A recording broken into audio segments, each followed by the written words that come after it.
নমস্কার বন্ধুরা। সনাতন ধর্মে এমন কিছু তিথি আছে যেগুলো শুধু উপবাস বা আচার নয়, বরং আত্মশুদ্ধি, পাপক্ষয় ও ভগবান বিষ্ণুর অশেষ কৃপা লাভের এক মহাসুযোগ।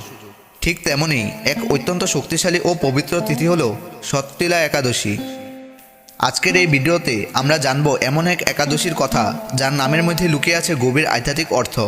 ষট অর্থাৎ ছয় এবং তিলা অর্থাৎ তিল। কেন এই একাদশীতে তিলের এত গুরুত্ব? কেন শাস্ত্রে বলা হয়েছে এই দিনে তিল দান, তিল দ্বারা স্নান ও তিল আহার করলে জন্ম জন্মান্তরে পাপ নাশ হয়?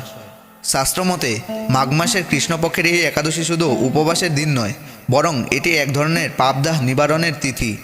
বলা হয় অনিচ্ছাকৃত পাপ, অজান্তের করা দোষ, এমনকি পূর্বজন্মে সঞ্চিত পাপও এই দিনে ভগবান নারায়ণের নাম স্মরণ ও সঠিক বিধি পালনের মাধ্যমে ধ্বংস হয়ে যায়।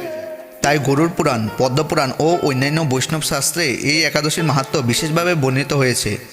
আজকের কলিযুগে আমরা সবাই কোনো না কোনোভাবে কর্মফলে আবদ্ধ। প্রতিদিনের জীবনের রাগ, লোভ, অহংকার আর অবিবেচনার কারণে এমন অনেক কাজ হয়ে যায় যার ফল আমরা নিজেরাই বুঝতে পারি না। শাস্ত্র বলে ষট্টিলা একাদশী সেই বিরল সুযোগ যেদিন ভক্তি, সংযম আর দানের মাধ্যমে আত্মার ভার হালকা করা যায়। এই একাদশীর ব্রত পালন করলে শুধু যে ভগবান বিষ্ণু প্রসন্ন হন তা নয়, সঙ্গে পূর্বপুরুষের আশীর্বাদ, সংসারে শান্তি ও ভবিষ্যৎ জীবনের শুভ পথও সুগম হয়। এই ভিডিওতে আমরা জানব ষট্টিলা একাদশী প্রকৃত মাহাত্ম্য, এর পেছনে পৌরাণিক কাহিনী, কেন তিলকে এত পবিত্র বলা হয়েছে, কিভাবে এই একাদশী সঠিকভাবে পালন করলে জীবনে পরিবর্তন আসে। তাই ভিডিওটি শেষ পর্যন্ত দেখুন, কারণ হয়তো এই একাদশী আপনার জীবনের এক নতুন শুভ অধ্যায়ের সূচনা করতে চলেছে। মাঘ মাসের কৃষ্ণপক্ষের ষট্টিলা একাদশীর মাহাত্ম্য ভবিষ্যোত্তর পুরাণে বর্ণিত আছে। যুধিষ্ঠির মহারাজ বললেন, হে জগন্নাথ, মাঘ মাসের কৃষ্ণপক্ষের একাদশী তিথির নাম কি, বিধি বা কী এবং তার কি ফল সবিস্তারে বর্ণনা করুন। তদুত্তরে ভগবান বললেন, হে রাজন, এই একাদশী ষট্টিলা নামে জগতে বিদিত। একসময় দালভ্য ঋষি মুনিশ্রেষ্ঠ পুলস্তকে জিজ্ঞাসা করেন, মর্তলোকে মানুষেরা ব্রহ্মহত্যা, গোহত্যা, অন্যের সম্পদ হরণ আদি পাপকর্ম দ্বারা নরকে গমন করে। যাতে তারা নরকগতি থেকে রক্ষা পায় তা যথাযথভাবে আমাকে উপদেশ করুন। অনায়াসে সাধন করা যায় এমন কোনো কাজের মাধ্যমে যদি তাদের এই পাপ থেকে উদ্ধারের কোনো উপায় থাকে তবে তা বলুন। ঋষি পুলস্ত্য বললেন, হে মহাভাগ, তুমি একটি গোপনীয় উত্তম বিষয়ের প্রশ্ন করেছ।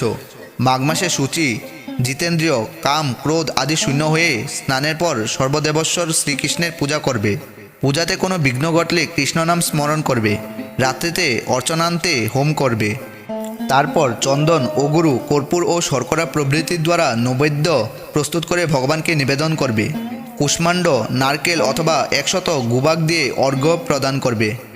কৃষ্ণ কৃষ্ণ কৃপালুস্তম গতিনাং গতির্ভব ইত্যাদি মন্ত্রে শ্রীকৃষ্ণের পূজা করতে হয়। কৃষ্ণ আমার প্রতি প্রীত হন বলে যথাশক্তি ব্রাহ্মণকে জলপূর্ণ কলস, ছত্র, বস্ত্র, পাদুকা, গাভী ও তিলপাত্র দান করবে।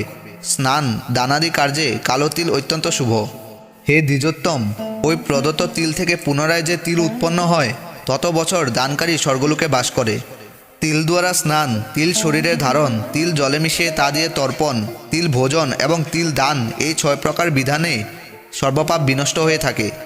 এই জন্য এই একাদশীর নাম ষট্টিলা। হে যুধিষ্ঠির, এক সময়ে নারদও এই ষট্টিলা একাদশীর ফল ও ইতিহাস সম্পর্কে জানতে চেয়েছিলেন, এবং যে কাহিনী আমি বলেছিলাম তা এখন তোমার কাছে বর্ণনা করছি। পুরাকালে মর্তলোকে এক ব্রাহ্মণী বাস করত। সে প্রথম ব্রত আচরণ ও দেবপূজা পরায়ণা ছিল। উপবাস ক্রমে তার শরীর অত্যন্ত ক্ষীণ হয়ে গিয়েছিল। সেই মহাসতী ব্রাহ্মণী অন্যের কাছ থেকে দ্রব্যাদি গ্রহণ করে দেবতা, ব্রাহ্মণ, কুমারীদের ভক্তিভরে দান করত, কিন্তু কখনো ভিক্ষুককে ভিক্ষাদান ও ব্রাহ্মণকে অন্নদান করেনি। এইভাবে বহু বছর অতিক্রান্ত হলো। আমি চিন্তা করলাম, কষ্টসাধ্য বিভিন্ন ব্রত করার ফলে এই ব্রাহ্মণীর শরীরটি শুকিয়ে যাচ্ছে। সে যথাযথভাবে বৈষ্ণবদের অর্চনাও করেছে, কিন্তু তাদের পরিতৃপ্তির জন্য কখনো অন্নদান করেনি। তাই আমি একদিন কাপালিক রূপ ধারণ করে তামার পাত্র হাতে নিয়ে তার কাছে গিয়ে ভিক্ষা প্রার্থনা করলাম। ব্রাহ্মণী বলল, হে ব্রাহ্মণ, তুমি কোথা থেকে এসেছো, কোথায় যাবে তা আমাকে বলো। আমি বললাম, হে সুন্দরী, আমাকে ভিক্ষা দাও। তখন সে ক্রুদ্ধ হয়ে আমার পাত্রে একটি মাটির ঢেলা নিক্ষেপ করলো। তারপর আমি সেখান থেকে চলে গেলাম। বহুকাল পরে সেই ব্রাহ্মণী ব্রতপ্রভাবে সশরীরে স্বর্গে গমন করল। মাটির ঢেলা দানের ফলে একটি মনোরম গৃহ সে প্রাপ্ত হলো। কিন্তু হে নারদ, সেখানে কোনো ধান ও চাল কিছুই ছিল না। গৃহশূন্য দেখে মহাক্রোধে সে আমার কাছে এসে বলল, আমি ব্রত, কৃচ্ছ সাধন ও উপবাসের মাধ্যমে নারায়ণের আরাধনা করেছি। এখন হে জনার্দন, আমার গৃহে কিছুই দেখছি না কেন? হে নারদ, তখন আমি তাকে বললাম, তুমি নিজ গৃহে দরজা বন্ধ করে বসে থাকো। মর্তলোকের মানবী সশরীরে স্বর্গে এসেছে শুনে দেবতাদের পত্নীরা তোমাকে দেখতে আসবে, কিন্তু তুমি দরজা খুলবে না। তুমি তাদের কাছে সট্টিলা ব্রতের পুণ্যফল প্রার্থনা করবে। যদি তারা সেই ফল প্রদানে রাজি হয় তবেই দরজা খুলবে। এরপর দেবপত্নীরা সেখানে এসে তার দর্শন প্রার্থনা করল। তাদের মধ্যে এক দেবপত্নী তার সট্টিলা ব্রতজনিত পুণ্যফল তাকে প্রদান করল।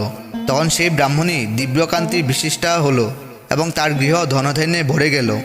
দ্বার উদ্ঘাটন করলে দেবপত্নীরা তাকে দর্শন করে বিস্মিত হলেন। হে নারদ, অতিরিক্ত বিষয়বাসনা করা উচিত নয়। বিত্ত সাধ্য অকর্তব্য। নিজ সাধ্যমতো তিল, বস্ত্র ও অন্নদান করবে। সট্টিলা একাদশীর ব্রতের প্রভাবে দারিদ্রতা, শারীরিক কষ্ট, দুর্ভাগ্য প্রভৃতি বিনষ্ট হয়। এই বিধি অনুসারে তিল দান করলে মানুষ অনায়াসে সমস্ত পাপ থেকে মুক্ত হয়। জয় শ্রীকৃষ্ণ।